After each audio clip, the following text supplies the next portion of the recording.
Okay. You also mentioned that I've tucked in today. I'm trying to hide the, what did Fletcher call it, the Heathrow injection. Yeah. Carried a few extra kilos. No, you're looking good, mate. The tan always helps. The tan is a big help, I will say that.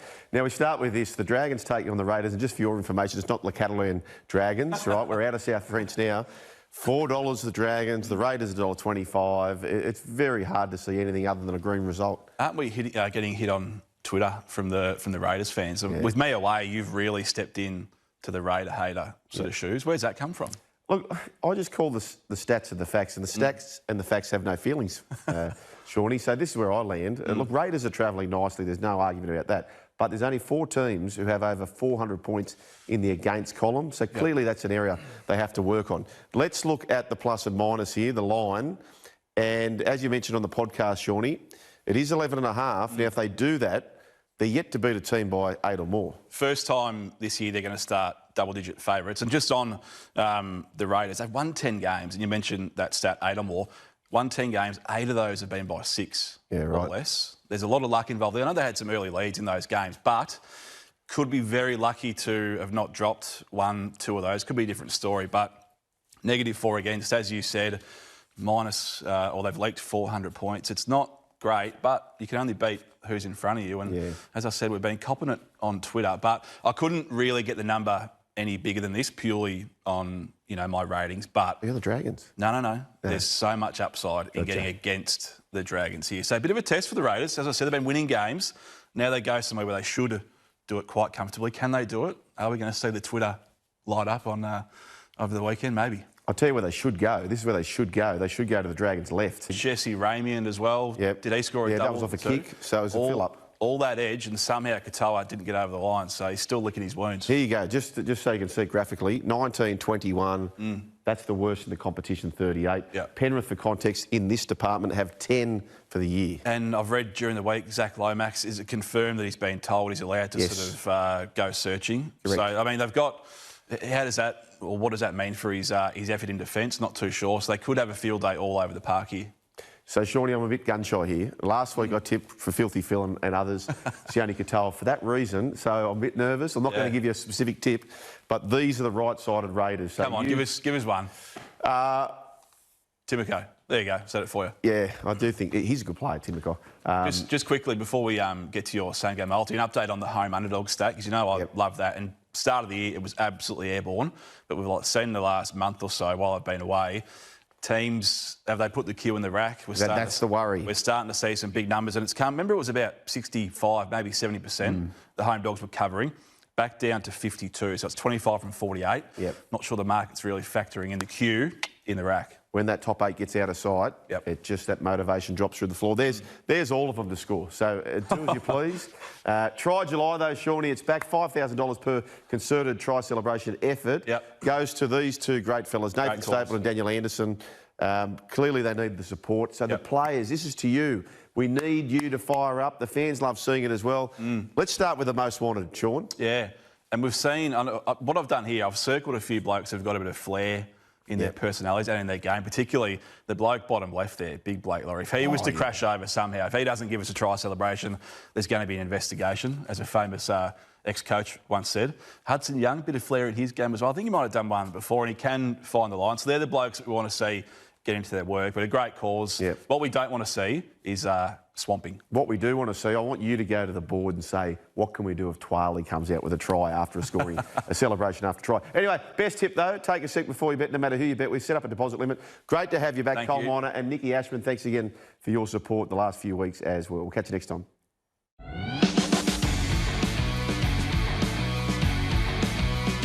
It's great to have your company on this Friday. Here's what's making news today.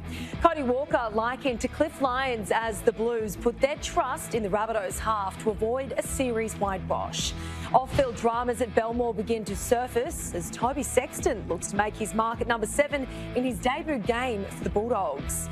Plus, the Dragons look to avoid the wooden spoon when they... Yes, all those stories and more coming up here on NRL tonight, but we do begin with State of Origin. Greg Alexander has paid new Blues 5'8" Cody Walker the ultimate compliment, comparing him to Cliff Lyons as one of the best ball players the game has seen.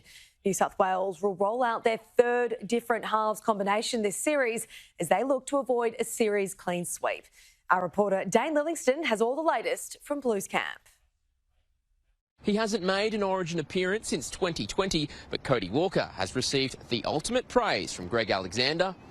Cody's just, he's one of the best ball players I think we've seen in the game, in the history of the game, and I can't go back any further than sort of the early 80s, but Cody reminds me so much of Cliffy with the time that he has with the ball, and you can see that at training, so I'm excited to watch Cody play.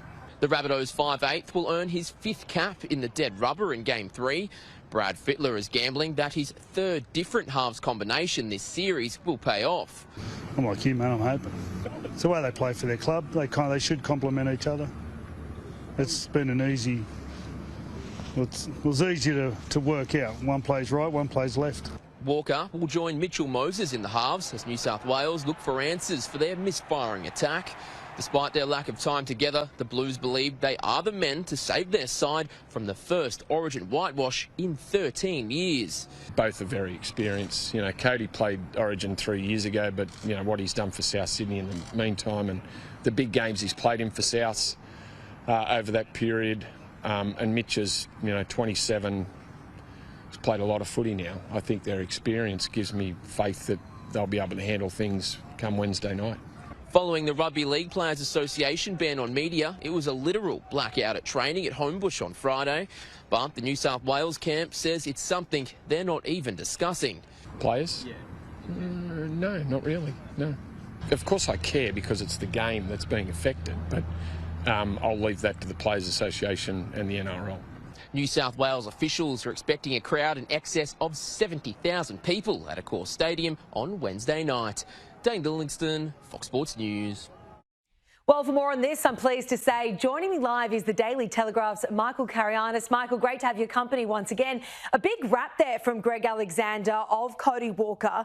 So if Walker and Mitch Moses lead the Blues to victory on Wednesday, is this the halves pairing we're likely to see for the next series, do you think?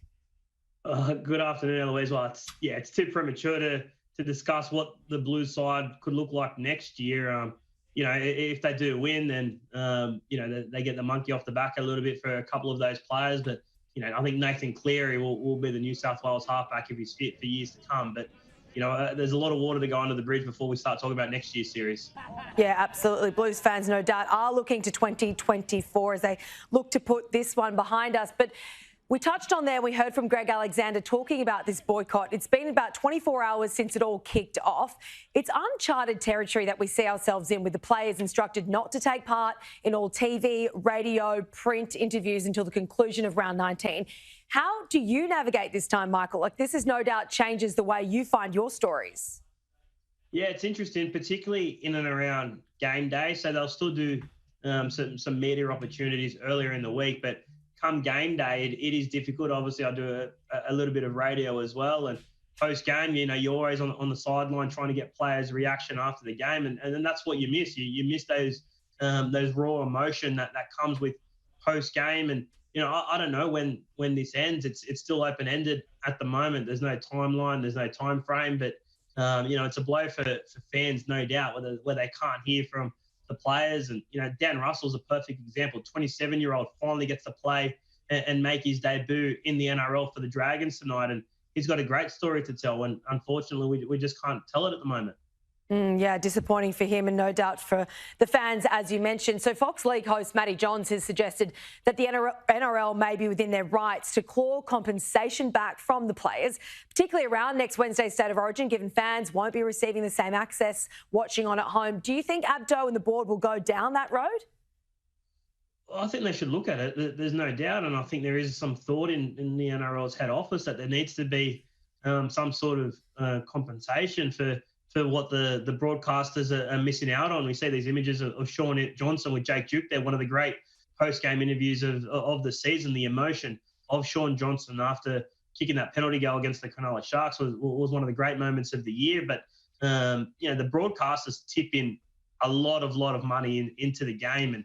And whatever they're missing out on, I think it should come out of the players' pockets. The players haven't sacrificed anything. We hear about their bravery and the stance they're taking, but someone has yet to tell me what they've actually sacrificed by taking this stance. A lot of them think it's an attraction not to do media anyway, and then those with private deals with other broadcast or radio stations, they're still able to uphold those contracts. So, they won't do anything for the broadcasters who tip in millions of dollars, but they'll still cop their side on it, and that doesn't sit well with me. Yeah, absolutely. Certainly a lot to unpack here. And it isn't the only issue ongoing, because the RLPA has rejected an NRL proposal to pay Pacifica players the same fixed fee as Tier 1 teams like Australia and New Zealand. What are the ins and outs around this issue? Yeah, it's an interesting one at the moment, because the NRL have put together a proposal where every player will earn $5,000 regardless of the nation they represent. And the RLPA have rejected that offer, because as it stands, the Australian players and the Kiwi players earn much more than the Pacific Islander nations. But what the RLPA is saying is, and this is a quote from Clint Newton, we're proposing that the payments must come from the revenues that are generated by that event. So that's one of the sticking points. There's a lot of sticking points between the two parties at the moment, but this is definitely one of them. Yeah, absolutely. And as a fan, you can imagine it is frustrating, because all you want to see is out there playing good footy and none of this off-field distraction. So it's not just the NRL and the RLPA administration up in arms at the moment either. There's suggestions it's not a happy kennel at Belmore. Yeah, there's some interesting discussions happening in and around Belmore at the moment. My colleague Brent Reid has written a story that's on the Telegraph website now, just saying that there's a few murmurs in and around the board. We know how toxic the Bulldogs board has been in the past, and the changes that happened. There's an election in February, and John Curry, the chairman, and will be under pressure. There's no doubt. But John's done a really, really good job. He's put the parameters in place to ensure that club gets some success. He's instilled a lot of trust in Feel Good, but at the moment the results just aren't happening on the field for the Bulldogs at the moment. Well, let's talk about some positives on field. Toby Sexton will make his debut for the Bulldogs this weekend, named at number 7 as the club desperately searches for answers in attack. Is this the 22-year-old's audition to be the Dogs' long-term half? Is that Cameron Ciraldo's vision? No doubt. That they've struggled in the half spot, the Bulldogs, and you look at the open market and there's not a lot around. So they've been searching for that partner for Matt Burton and a guy that can guide the team around and allow Matt Burton to run the ball. That's his strength, Matt Burton. So using that big frame of his. But Toby Sexton burst onto the scene for the Gold Coast Titans, but this year fell out of favour there and was granted an early release and rushed straight back into the Bulldogs. He was part of the Bulldogs system for a short time before, but never played first grade there. But now we'll get an opportunity for this year and the start of next year to see if he's going to be their long-term halves option. Do you think it's a lot of pressure for a 22-year-old to take on this sort of responsibility, given he's only played just over 20 NRL games? Yeah, it's probably where his career's at the moment, though. He's been in and around first grade for a while now, and has had the highs and had the lows. So at 22, he's still young and he's still going to make plenty of mistakes. But they just he needs to show that he's got a lot of upside in him and can control that Canterbury side. And it's tough because they're a struggling side there without some of their big gun forwards. So playing behind a beaten forward pack is hard for any half, let alone an inexperienced one. Yeah, absolutely. Well, in last night's game, the Sharks got the job done over the Tigers. Let's take a listen to what both coaches had to say at the conclusion of that game. Last week we got beat. Tonight we lost the game. There's a difference. People don't understand that sometimes, but the effort was there. That's what I'm saying. We're in the game at half-time. Obviously, we'd come back really well after really copping a pounding in the first half, by way of field position. Second half, we came back. We're in the game. You can bounce into the in goal, but he bounced there and then he reached out. To me, that's not a try. But still, again, I'll take that up with the referees. I know everyone's starting to try to shape and add up what the draw and who will win and do whatever. Mate, there's heaps to go. We're just where we're at. I think we keep playing better and we need to be better. We're not where we're at. We're not where we need to be. But we feel like we're improving in the parts that have let us down previously. So, Michael, Tim Sheen's saying that he's going to approach the referees or a few of the decisions last night, while Craig Fitzgibbon is saying he's going to take it day by day. They're not quite at their potential.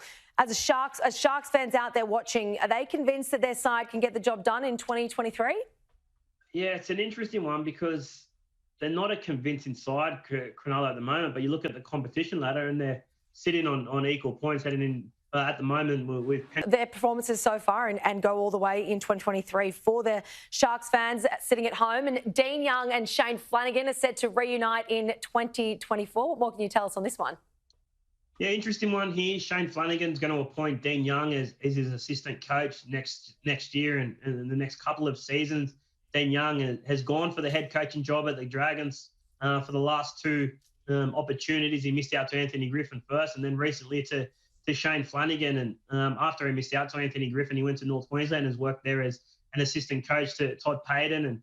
And I think it's a good move by Shane Flanagan that those two bonded during their time together at the Dragons when they were both assistants to Paul McGregor. And Dean Young is a defence-orientated coach, so he'll bring that stillness to the Dragons outfit. What it means for current interim coach Ryan Carr, I'm not sure his position. He's got a contract there for next year, but he may start to look elsewhere to see if he can get a senior assistant's job. But Shane Flanagan's brought Dean Young in, and there was some suggestions that a couple of months ago even, that it was going to be forced upon him. But this is all Shane Flanagan's doing. There were no parameters on his coaching staff when he was appointed head coach. Shane Flanagan era begins at the Dragons. Just lastly, sticking with St George Illawarra, they host the Raiders in Wollongong this evening. Who have you got in this one? Oh, you can't go past the Raiders, can you? The Dragons are in all sorts at the moment. No Ben Hunt, no Jaden Sewer, no Jack Bird. So, yeah, Canberra for mine. There you have it, Michael Carianis backing them in there. So thanks so much for your time here on NRL Tonight. We'll catch up with you next week. Thanks, Eloise. Well, as we mentioned before, the Sharks held off a spirited West Tigers outfit to defeat them 36-12 at CommBank Stadium. As we head to the break, here's how they got the job done. Moylan, Hines, runners, Kennedy, on to Ravian, dribbles it on to Katoa, who bounces over. Moylan, Hines, Kennedy, Ravian there, hard to stop, then on the outside, Katoa, we want you.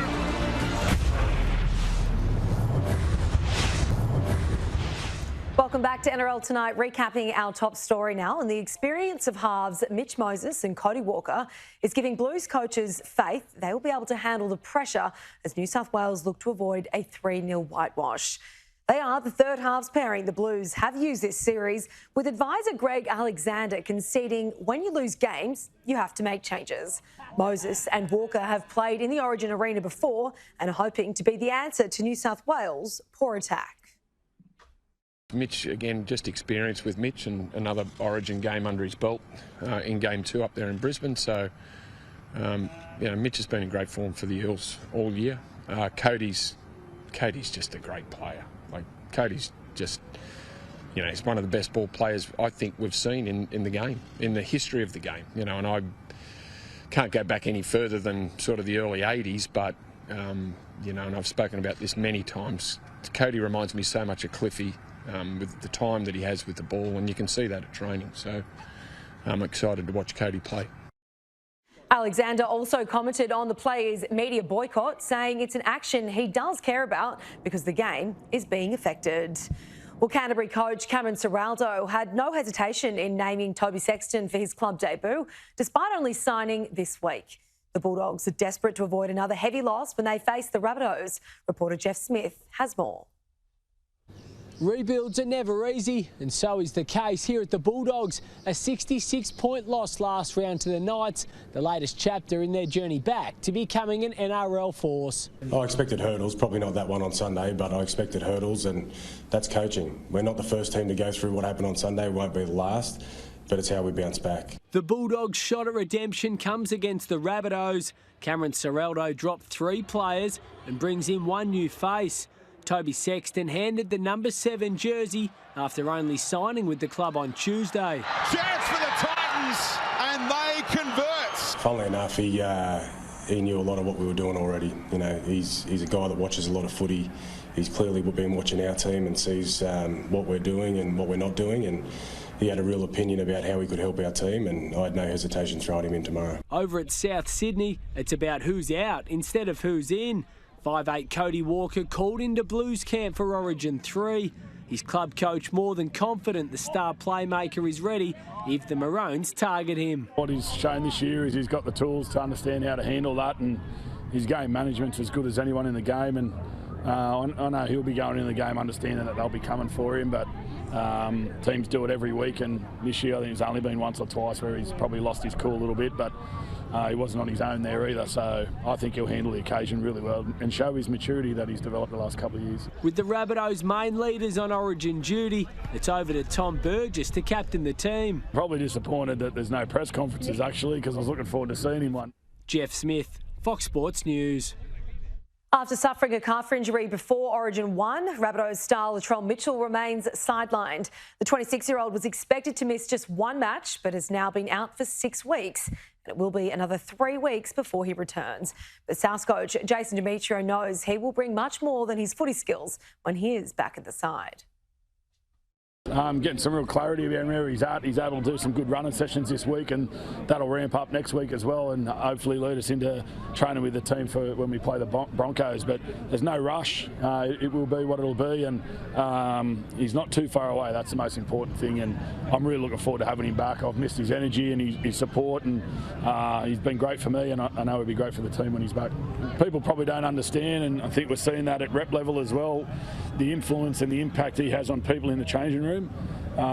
He's a big figure and he demands respect from the opposition, but he also earns a lot of respect from his teammates. And I know when he puts the boots on and he's sat in the change room again, that people in our team will be looking around knowing that, yep, he's back. And that's all. He'll have to build his game again, which we've got plenty of time to do that. But, yeah, this first thing first, get him rehabbed and then get him back. Well, their time is now. That's the message Dragons interim coach Ryan Carr has for young halves Talatau Moan and Jaden Sullivan. The pair get their chance in the starting 6 and 7 with club captain and halfback Ben Hunt on Origin duties. Both having played first grade footy before, Carr wants them to go out full of belief. I've worked with them for a while now, and I know exactly where their level is, and they've got the ability and they've got the talent, and the opportunity's right there for them. So I want to see them grab it with 2 hands and play confident and play with a lot of belief out there, because we've got a lot of belief in them.